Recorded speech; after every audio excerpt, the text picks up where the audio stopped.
New and seasoned Hearthstone players alike will make mistakes and spend their next turn holding their head in their hands as their plans crumble around them.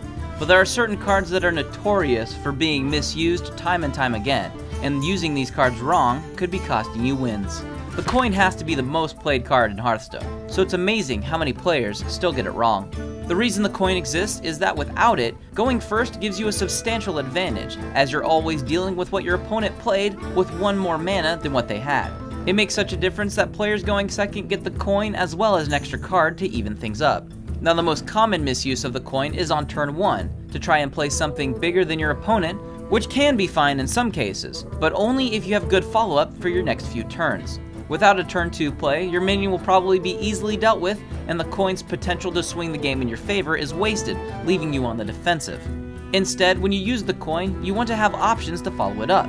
This helps keep the initiative and the control of the game in your hands. Skipping turn 1 for most decks is not a big deal, and it means you could have used the coin on turn 3 to pull something like a piloted shredder that's hard for your opponent to deal with, and giving some great board pressure that you can then capitalize on during your following turns. Not wasting mana in the early game is essential, so use the coin to smooth out your mana curve and don't waste it just because you have it.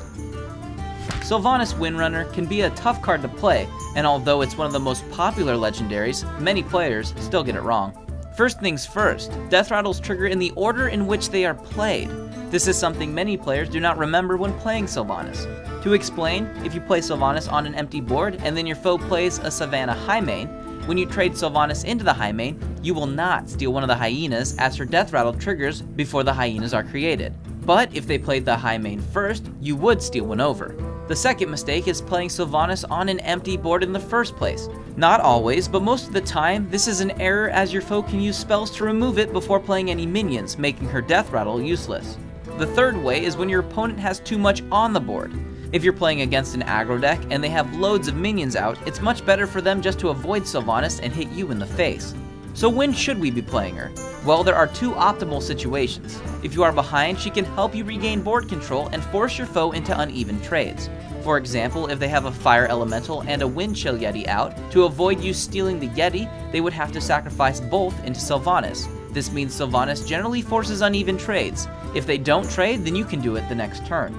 The second is to counter big legendaries, and this is probably her best use. Ragnaros, Kel'Thuzad, Sneed's Old Shredder, and loads more are all weak to Sylvanas, making her a great counter to play to some of the most powerful cards in the game, but if only used right. The Venture Co. Mercenary. This card isn't all that popular in Constructed, as he's vulnerable to Big Game Hunter, which still remains popular, and he's weak against aggro decks. However, in Arena he can be very effective if played properly. He has a very high stat value for his cost, but if he sticks around on the board during your next turn, it does more damage than good. The problem is that in today's meta, aggressive decks are the most popular even in Arena. There is very little reason for these decks to deal with the Mercenary unless they're already at low health.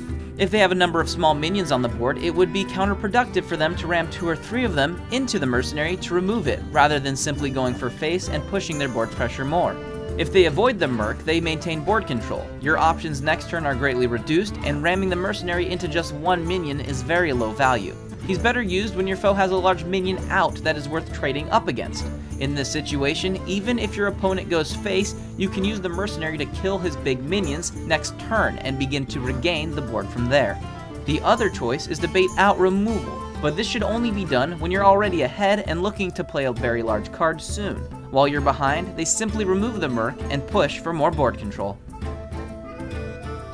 Lava Shock is a new card introduced in the Blackrock Mountain, and its card text has been rather confusing for players. Its effect will unlock all mana crystals that are overloaded this turn and next. In its simplest form, you can play Overload card followed by Lava Shock to unlock your mana for the next turn, but at only 2 mana and 2 damage, you need to be unlocking a lot for it to have good enough value, and this is where many players have been going wrong. If you're only unlocking a small amount of mana, it's probably working against you. It should instead be used as a mid to late game card to get some great pressure established. Let's say it's turn 6 and you drop Earth Elemental and use Lightning Bolt to remove a minion. This locks up 4 mana on your next turn, but gets a very strong minion out and removes something of 3 health. On turn 7, you only have access to 3 mana, and he's played a couple more minions out. You can use Forked Lightning to hit 2 minions, overloading your next turn by 2. But now you play Lava Shock, hitting a minion for 2 damage and unlocking all your mana for this turn and next. It's a little complicated, but by saving your overload cards for the mid and late game, you can pull some very powerful combos with Lava Shock and make the overload mechanic work for you rather than against. Are there any other cards you think are misused all the time, and what are the best ways to play them? Let us know in the comments below. Till next time, enjoy the game.